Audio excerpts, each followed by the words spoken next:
Hello hi नमस्कार, तुमच्या सगळ्यांचं स्वागत आहे नवीन ब्लॉगमध्ये. तर आहे नवरात्रीचा तिसरा दिवस. तेव्हा रंग होता निळा. आम्ही सगळ्यांनी मस्त ब्लू कलरचे ड्रेस घातले होते. मम्मी तर कामावर गेली, भाऊसुद्धा गेला, माझे हे सुद्धा कामावर गेले. आम्ही दोघीच बहिणी घरी होतो आणि माझ्या बहिणीची खूप दिवसांची इच्छा होती की तिला कालीमाताच्या मंदिरात जायचं आहे तिकडे. त्याच्यामुळे आम्ही ठरलो होतं नवरात्रीमध्येच जायचं. मग त्याच्यासाठीच ती कालीमाताच्या मंदिरात जाण्यासाठी तिच्या हाताने लिंबू आणि कडीलिंबाचा पाला जो असतो त्याच्या माळ बनवते मस्त अशी, कारण का देवीला द्यायची होती तिकडे. बघा किती सुंदर तिने लिंबाची माळ बनवलेली आहे, इतकी भली मोठी मस्त अशी. त्यात कडीलिंबाचा पाला लावून छान अशी माळा बनवली तिने. आणि आता ही सगळी माळा घेऊन आता आम्ही तिकडे जाणार आहोत. घरातली पूजा वगैरे सगळं करून झालं होतं. इथे ओटीचं सामानसुद्धा घेतलं मी. तिकडे देवीची ओटी भरायला दोघींचे ताटं आहे तिथे रेडी. त्याच्यानंतर ही माझ्या घरातली देवी आई बघा सुंदरशी सजले. सकाळची आरती झाली, नैवेद्य दाखवून झाला, सगळं झालं होतं. आणि मग आम्ही दोघी निघालो होतो. घर उघडंच होतं, काही प्रॉब्लेम नव्हतं. त्याच्यामुळे आम्ही दोघी घर असंच ठेवून निघून गेलो होतो आणि थोड्याच वेळात येणार होतो आम्ही. त्याच्यामुळे आम्ही मग बघा मी किती सुंदर अशी छान दिसते, ब्लू कलरची साडी नेसली होती. आणि मला खूप असं मस्त वाटतं. माझा नवरात्र हा खूप खूप खूप आवडता सण आहे. मला नवरात्र म्हटलं की एक वेगळीच एक्साइटमेंट असते अंगामध्ये, एक वेगळंच जोश असतो माझ्या. त्याच्यामुळे मी खूप हौशीने नवरात्र करते आणि खूप हौशीने सगळी तयारी करते जय्यत. त्याच्यामुळे आम्ही दोघी आता निघालो बघा मस्तपैकी सगळे घेऊन सामान. आणि मग आम्ही ओला बुक केली, फटाफट रिक्षा घेतली आणि आता निघायची तयारी केली. बाहेर पावसाचं वातावरण झालं होतं. आम्ही फक्त एवढंच म्हणत होतो की पाऊस पडू नको, कारण का पाऊस पडला तर पुन्हा ट्रॅफिक लागेल अशी आम्हाला काळजी होती. पण तरीसुद्धा देवाच्या आशीर्वादाने आम्ही निघूस्तवर तर पाऊस नव्हता. मग रिक्षा म्हणजे ओला आली आमची ओला रिक्षा आणि आम्ही निघालो. ट्रॅफिक नव्हतं सुदैवाने, आम्हाला काही ट्रॅफिक नाही मिळालं. आणि आम्ही इथे हे सांगत होतो की आज ब्लू रंग आहे, आम्ही दोघींनी ब्लू घातला आहे. रिक्षासुद्धा ब्लू कलरचीच होती संपूर्ण. त्याच्यामुळे आम्ही हसत होतो दोघीजणी. मग फायनली आम्ही एक 10 मिनिटात ऑटोने देवळाजवळ येऊन पोचले. हे उल्हासनगरमधलं देऊळ आहे. उल्हासनगरमध्ये कालीमाताचं मंदिर म्हटलं तर गुगलवर जरी सर्च केलं तर तुम्हाला हे एकच मंदिर आहे जे लवकर तुम्हाला मिळेल आणि ऑटोवालेसुद्धा आणून सोडतील इतकं सहज. इतकं प्रसिद्ध आणि खूप भलं मोठं आहे. बघू शकता कालीमाताचं हे रूप, म्हणजे ते बघून अंगावर अक्षरशः शहारे येतील, इतकं सुंदर रूप आहे. इथे माझी बहीण आणि ही मी, सुंदर अशी ब्लू साडी घातलेली मी आणि माझी बारकी बहीण, आम्ही दोघी जोडीने बहिणी गेलो मस्तपैकी देवळात.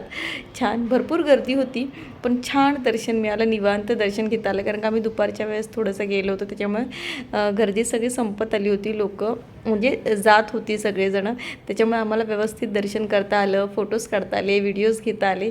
त्याच्यामुळे तिकडे फोटो व्हिडिओज काढायला काही पाबंदी नाही, तुम्ही आरामात काढू शकता, आपला वेळ घेऊन काढू शकता. त्याच्यामुळे हे तिकडचा प्लस पॉईंट आहे. मग माझ्या बहिणीने जी लिंबाची माळ बनवली होती ती लिंबाची माळ घेतली आणि त्या जिकडे ते पुजारी होते त्यांच्या हातात दिली. मग ते आता वर टाकून होते शकत, मग त्यांनी सांगितलं की आम्ही देवीच्या हातावर घालतो. मग देवीच्या हातावर जे चक्र आहे त्याच्यावरती ते घालणार होते. मग ही भली मोठी माळ बघून तिकडचे आजूबाजूचे लोक पण म्हणत होते खूप सुंदर माळ केले म्हणून माझ्या बहिणीने. त्याच्यामुळे सगळ्यांना आवडली होती. आणि मग ही बघा आता देवीच्या म्हणजे बोटामध्ये जे चक्र आहे त्या चक्राने जी सगळा यांचा विनाश करते, त्या चक्रामध्ये लिंबाची माळ अशी घातलेली आणि किती सुंदर अशी ती माळ वाटते बघा, सुंदर. आणि ते हे देवीचं रूप बघा, म्हणजे अक्षरशः माझ्या अंगावर तर काटाच आला होता बघून. इतकं सुंदर रूप आहे ना देवीचं, हे बघून सगळं मी भारावून गेलो होते. मी पहिल्यांदाच कालीमाताच्या मंदिरात आले होते. मी आतापर्यंत भरपूर देवळात गेले पण कालीमाताच्या मंदिरात पहिल्यांदाच आले. मग इथे माझ्या बहिणीने देवीची ओटीचं सामान त्यांना दिलं. मग त्यांनी देवीच्या पुढे ती सगळं ओटीचं सामान ठेवलं. जे काय होतं ते आम्ही नेलेलं, नारळ, खण, सुपारी, ब्लाऊज पीस, बांगड्या, परत सगळंच हळद, कुंकू, गजरा, देवीसाठी वेणी वगैरे सगळं नेलं होतं. ते सगळं त्याने ठेवलं. आणि त्यांच्याकडून जे देवीचं होतं ना तिकडे जे आलेलं श्रृंगारचं सामान त्यातलं त्यांनी त्या दिलं. माझ्या बहिणीच्या ताटात लिपस्टिक आणि नेल पॉलिश आली आणि वेणी आली आणि प्रसाद होता ते दिल्यानंतर मग मी देवीची ओटी भरायला गेले तिकडे. मी माझं ताट देवीचं दिलं, ओटी भरून घेतली आणि मग माझ्याही याच्यात गजरा आला, म्हणजे वेणी आली, कुंकू दिलं होतं आणि रबर बँड होता आणि पावडर होता. असं माझ्या ह्याच्यात वाण पडलं होतं, म्हणजे ते त्यांच्याकडून माझ्याकडे आलं होतं तसं. सौभाग्याचं वाण असं तिकडनं देतात ते. आणि हे देवीचं रूप बघा, म्हणजे सगळं बघून असं मस्त वाटत होतं ना, इतकं भारावून गेल्यासारखं होत होतं ना की काही कळतच नव्हतं की काय बोलावं आणि काय नाही. इतकं छान रूप आहे. जर तुम्ही खरंच जवळपास कल्याणमध्ये राहत असाल किंवा उल्हासनगरमध्ये राहत असाल किंवा कालीमाताचं तुम्हाला जर दर्शन घ्यायचं असेल या नवरात्रीमध्ये, तर उल्हासनगरमध्ये नक्कीच या. खूप निवांत वेळ मिळतो इथे दर्शन घ्यायला. छान असं आहे.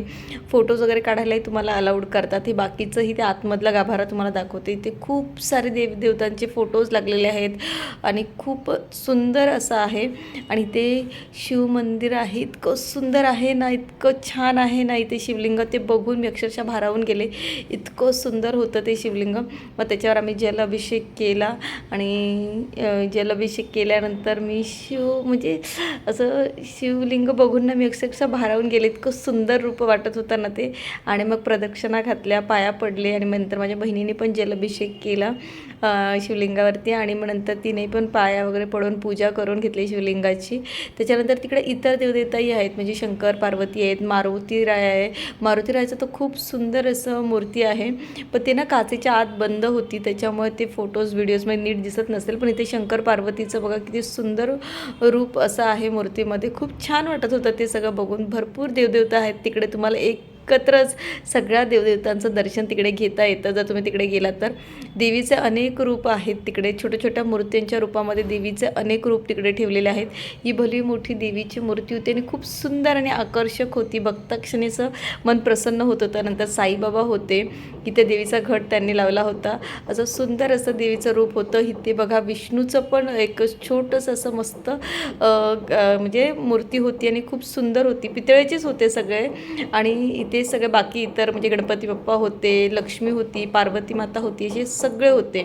सगळे देवदेवता तुम्हाला एकाच जागी बघायला मिळतील. आणि इथे काली माताचं हे रूप आहे, पुन्हा तुम्हाला दाखवते बघा. हे शस्त्र घेतलेलं काली माताचं रूप बघून मी खूप खूप खूप बरं वाटलं. निवांत आमचं दर्शन झालं आणि आता आम्ही निघालो होतो आमच्या घरी जायला. व्हिडिओ आवडला असेल तर नक्की लाईक करा. थँक्यू.